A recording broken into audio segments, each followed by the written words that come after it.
Енді соңғы уақыттарда мен көп естіп тұрам, зачем мне учить казахский язык, что он мне даст вообще, нафиг он мне нужен деген, мен көп естіп тұрам. Соларға жауап осындай болсын. Так, қасында менің оқырмандарыма сәлем. Есіміңіз? Юлия, менің қазақ тілі мұғалімі. Вот когда вы слышите, что зачем мне казахский язык, что вы хотите им сказать? Үйреніңіздер, қазақ тілін білсеңіздер, алдамызда барлық жолдар ашық болады. Барлық жолдар ашылады. Сенбесеңіздер, осы кісі сізге жауап береді. Вот когда вы слышите, зачем мне казахский язык, нафиг он мне нужен, он ничего. Что вы хотите таким людям? Не айтарыңыз бар ма осы кісілерге? Қазақ тілін үйрену керек. Қазақстанда тұрамыз. Біздің тіліміз. Мемлекеттік тілді білу керек деп мен енді ойлаймын. Қайда бәрі? Қанша адам болды осында?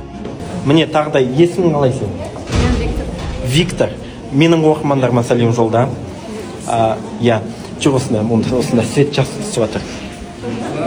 Осы қазақ тілін жаттамаймын, ол маған керек емес дегендерге сенің қандай жауабың болады? Жай ғана бастаңдар, сосын бәрі оған. Сосын өзімен өзі кетеді. Все, давай, саған сәттілік тілеймін. Виктор, сау болыңыз. Вот так вот.